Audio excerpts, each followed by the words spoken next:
Si te sientes solo y triste en esta vida, agobiado por tus penas vives cada día. Como todo ser humano sientes los efectos del pecado que te agobia, que te tiene preso.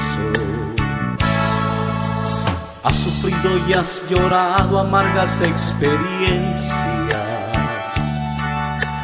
pues en vano has luchado con tus propias fuerzas. No te rindas todavía de estos fracasos. Yo te invito, ven a Cristo, ven, sigue sus pasos. Pues no vivas esta vida solo aquí luchando.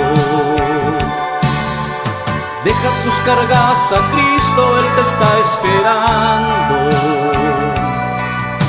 Síguelo en cada momento y tendrás descanso. Síguelo en cada momento y tendrás descanso.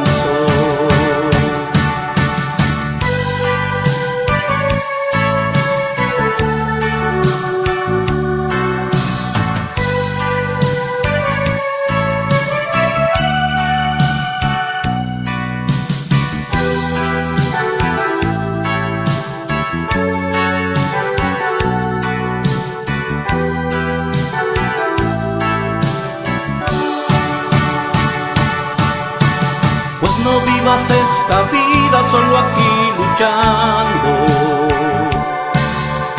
Deja tus cargas a Cristo, Él te está esperando. Síguelo en cada momento y tendrás descanso. Síguelo en cada momento y tendrás descanso. Pues no vivas esta vida solo aquí luchando. Deja tus cargas a Cristo, Él te está esperando.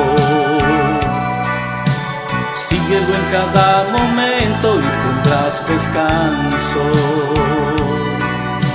Síguelo en cada momento y tendrás descanso.